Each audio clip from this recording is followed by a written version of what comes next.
இமாம் தஹபி ரஹிமஹுல்லாஹ் கிதாபுல் கபாயிர் என்ற தன்னுடைய புத்தகத்தில் இமாம் தஹபி நேரடியாக பார்த்த ஒரு வரலாற்றை அந்த கிதாபில் பதிவு செய்கிறார். சந்தையில் இமாம் தஹபி நிற்கிறார். நின்று கொண்டிருக்கக்கூடிய நேரம் ஒரு திடீரென்று ஒரு சத்தம், மன் ரஆனி ஃபலா யظ்லிமன் அஹதா, உலகமே என்னை காணுங்கள், யாருக்கும் அநீதம் செய்யாதீர்கள். மன் ரஆனி, என்னை காணுங்கள், ஃபலா யظ்லிமன் அஹதா, யாருக்கும் அநீதம் செய்யாதீர்கள், யாருக்கும் தீங்கு செய்யாதீர்கள், யாரினுடைய உரிமைகளையும் பறிக்காதீர்கள்.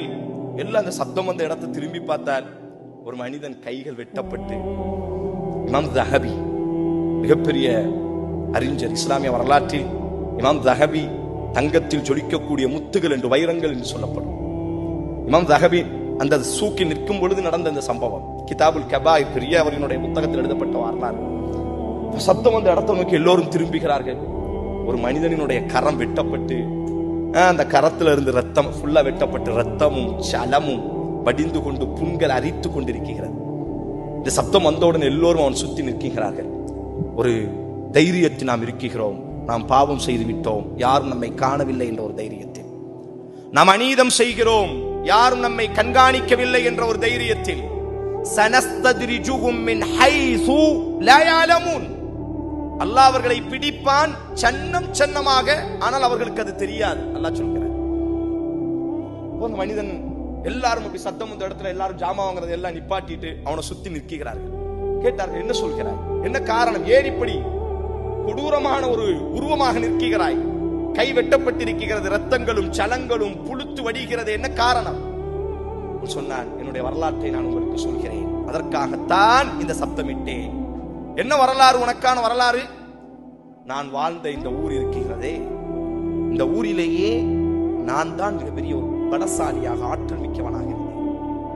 எனக்கு நிகர் இந்த ஊரில் மிகப்பெரிய ஜப்பார் என்பதாக, முத்தகப்பிர் என்பதாக நான் நினைத்தேன். அவன் சொல்கிறான், அடக்கி ஆளக்கூடிய அளவிற்கு நான் என்பதாக நினைப்பிறேன் நான் இருந்தேன். என்னை கண்டு எல்லோரும் பயப்படக்கூடிய அளவிற்கு ஊரினுடைய மிகப்பெரிய ஒரு முக்கியஸ்தர் நான். அதற்கு தோதுவாக அல்லாஹ் எனக்கு உடல் ஆரோக்கியத்தையும் அல்லாஹ் எனக்கு கொடுத்திருந்தார். யார் எனது உடலை பார்த்தாலும் என்னுடைய அந்த கம்பீரத்தை பார்த்து பயப்படுவார்கள். அந்த அளவிற்கு நான் வலுமிக்கவனாக இருந்தேன். ஒரு நாள் எனது வீட்டில் நான் உறங்கிக் கொண்டிருக்கும் பொழுது எனது மனைவி என்னை எழுப்பினார். மதிய வேளைக்கு உண்பதற்கு உணவுகள் இல்லை, ஏதேனும் ஒரு சூக்குகளுக்கு சென்று நீங்கள் ஜாமான்களை வாங்கிவிட்டு வாருங்கள் என்று என்னை எழுப்பினார். நான் வெளியே வந்தேன், கடற்கரைக்கு சென்றேன். மீன்கள் அனைத்தும் விற்று தீர்ந்து விட்டது. எங்கு நோக்கியும் மதிய உணவுக்கான உணவுகள் இல்லை. சோகத்தோடு என்னுடைய வீட்டுக்கு நான் திரும்பிக் கொண்டிருக்கக்கூடிய அந்த நேரம், ஒரு நோஞ்சான், ஒரு ஏழ்மையானவன், பரதேசி ஒரு மீனை, அந்த மனிதர் சொல்வார்கள், நீங்கள் யாருக்கும் அநீதம் செய்யாதீர்கள், வானத்தில் உள்ளவன் தூங்காமல் உங்களை பார்த்து கொண்டே இருக்கிறார். நீங்கள் அநீதம் செய்தவர்கள் உறங்கிவிடலாம். தௌபாவினுடைய ஆக கடைசி ஒரு நிபந்தனை, நாம் யாருக்கு அநீதம் செய்தோமோ அவர்களிடத்திலே போய் நாம் சரணடைய வேண்டும். அப்ப அந்த மனிதர் சொல்றாரு, அந்த நோஞ்சான், அந்த ஒல்லியா இருக்கக்கூடிய அந்த சின்னவன், தன்னுடைய அந்த கை இருக்கல்லவா, அந்த விரல்ல ஒரு மீனை மாட்டிக்கொண்டு நடந்து சென்று கொண்டிருந்தான். அவனை நான் நிப்பாட்டினேன். தாவியா ஷாபா, வாலிபனை வாடா. உடனே முன்னால் வந்து நின்றான். சொங்கியாக பணிந்து நின்றான். என்னுடைய உடலை பார்த்தவுடன் என்னுடைய அந்த கம்பீரம் அவனுக்கு தெரியும், என்னுடைய பலம் அவனுக்கு தெரியும். நான் உன்னிடத்தில் கேட்டேன், இந்த மீனை எனக்கு நீ தர வேண்டும் என்று கேட்டேன். அப்பொழுது அவன் சொன்னான், கடற்கரையில் மீன்களை கப்பலில் இருந்து பாய்மர கப்பல்ல இருந்து இறக்கியதினால் எனக்கு கிடைத்த கூலி இது, எனக்கு கிடைத்த கூலி இது. என்னுடைய வீட்டிலே 4 குழந்தைகள் இருக்கிறார்கள், இதை கொண்டுத்தான் நான் சமைத்து சாப்பிட வேண்டும் என்று அவன் என்னிடத்திலே தன்னுடைய இயலாமையை சொன்ன பொழுது என்னுடைய பலத்தால் ஓங்கி அவனை ஒரு அடி அடித்தேன். அவன் கீழே விழுந்தான். அந்த மீனை அவன் கையில் இருந்து பிடுங்கிக் கொண்டு நான் எனது வீட்டுக்கு சென்றேன், சமைத்து சாப்பிட்டேன். அன்றைய இரவு அந்த விரலை சுட்டி காற்றார். என்னுடைய அந்த ஷஹாதாவினுடைய அந்த விரல்ல கொஞ்சம் வலி ஏற்பட்டது, நோவினை ஏற்பட்டது. உடனடியாக நான் மருத்துவரை போய் சந்தித்தேன். அவர் எனக்கு மருந்துகளை தந்தார். ஆனாலும் அந்த வலி நீங்கியதாக இல்லை. காலம் உருண்டோடியது. ஒரு கட்டத்தில் மருத்துவர் சொன்னார், இந்த விரலை வெட்டி எடுக்க வேண்டும் என்று சொன்னார். எனது ஒரு விரல் வெட்டி எடுக்கப்பட்டது. சிறிது நாட்களுக்கு பிறகு அடுத்த விரல் அதே போன்று வலி நோவினை ஏற்பட்டது. மருத்துவர் சொன்னார், இந்த விரலையும் வெட்ட வேண்டும், இல்லாவிட்டால் மற்ற விரலுக்கு பரவிவிடும். இப்படியாக 5 விரல்களையும் வலா தஹ்ஸபன்னல்லாஹ காஃபிலன் அம்மா யஅமலுன் தாலிம், அநீதம் செய்பவர்களை, பாவம் செய்பவர்களை அல்லாஹ் காணாமல் இல்லை. இன்னமா யுஅখিরுகும், அல்லாஹ் அவகாசம் கொடுக்கிறான். லியௌமின், ஒரு நாளுக்காக. ஒரு மனிதன் சொல்கிறான், அவனுடைய 5 விரல்களும் வெட்டி எடுக்கப்பட்டது.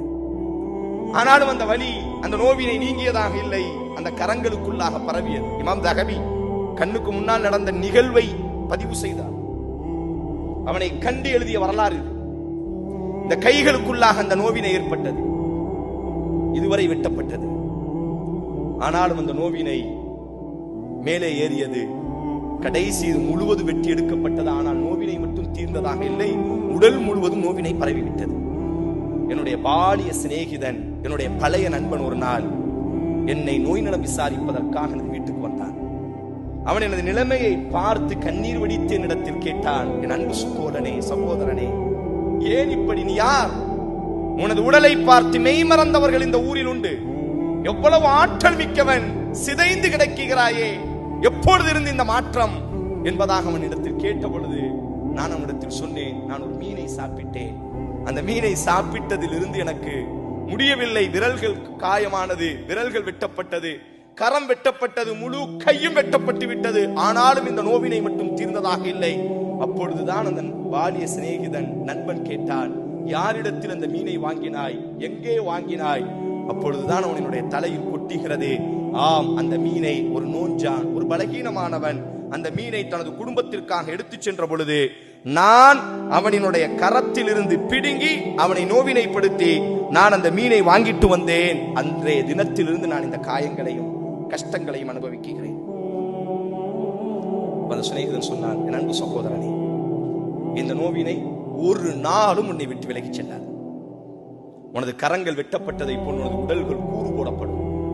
அதற்கு முன்னால் யாரை நீ காயப்படுத்தினாயோ, யாரிடத்திலே போய் நீ அநீதம் செய்தாயோ, அவனிடத்தில் நீ மன்னிப்பு தேடாத வரை இதற்கான தீர்வு உனக்கு இல்லை என்பதாக என்னுடைய சிநேகிதன் சொன்னதற்கு பிறகு அந்த நோஞ்சானை தேடி நான் பல நாட்கள் நடந்தேன்.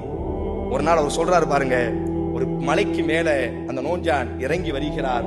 அவர் இமாம் தஹபி இடத்தில் அவன் சொல்கிறான், யா செய்யிதி, அந்த கீழே நின்றவன், அந்த கைகள் காயப்படுத்தப்பட்டு கைகள் துண்டானவன், தன்னை பெரிய பலசாலியாக நினைத்து ஒரு காலத்தில் அநீதம் செய்தவன், மீனை திருடியவன் சொல்கிறான். அந்த மேல இருந்து அந்த நோஞ்சான் கீழே இறங்கி வரும் பொழுது, யா செய்யிதி, எனது தலைவனே, உன்னைதான் நான் தேடிக்கொண்டிருக்கிறேன், என்னை உனக்கு தெரிகிறதா? அப்பொழுது அவன் சொன்னான், நீங்கள் யார் என்று எனக்கு தெரியவில்லை. இமாம் தஹபி சொல்கிறார்கள், நாம் அநீதம் ஒரு மனிதனுக்கு செய்திருப்போம், அவன் மறந்திருப்பான். ஆனால் ஒரு நீதவானன் வானத்தில் இருக்கிறான், அவனுக்கு எந்த மறதியும் இல்லை, அவனுக்கு தூக்கம் இல்லை, அவன் யாரையும் எதையும் மறக்கப் போவதும் இல்லை.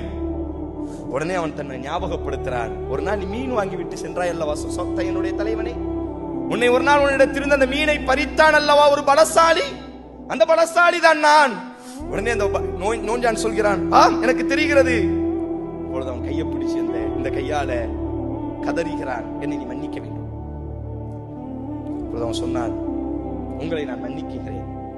அப்ப அந்த பலசாலி கேட்கிறான், நீ என்ன கேட்டாய் அல்லாஹ்விடத்தில்? நோஞ்சான் சொல்கிறான், எனக்கு தெரிகிறது. அப்பொழுது அவன் கையை பிடிச்சு இந்த கையால கதறுகிறான், என்னை நீ மன்னிக்க வேண்டும். அப்பொழுது அவன் சொன்னான், உங்களை நான் மன்னிக்கிறேன். அப்ப அந்த பலசாலி கேட்கிறான், நீ என்ன கேட்டாய் அல்லாஹ்விடத்தில்? உன்னிடத்திலிருந்து நான் மீனை பிடுங்கினேன் அல்லவா? மீனை பிடுங்கி அந்த பொழுது நீ என்ன அல்லாஹ்விடத்தில் பிரார்த்தனை செய்தாய்? அல்லாஹும்ம ஹாதா கபியுன் அலா பிகுவத்திஹி அலா ضعفி وأخذ مني ما رزقتني ظلما فأرني فيه قدرتك. அல்லாஹ்வே, ஊரிலே இவன் மிகப்பெரிய பலசாலி என்பதாக இவன் நினைத்துக் கொண்டிருக்கிறான். அவனினுடைய பலத்தால், என்னுடைய பலகீனத்தால் அவனினுடைய பலத்தை என்னிடத்திலே அவன் காட்டிவிட்டான். ஆனால் நீ தான் காதிர் என்பதாக நான் நம்பிக்கொண்டிருக்கிறேன். உன்னுடைய பலத்தை அவனிடத்திலே நான் காண வேண்டும்.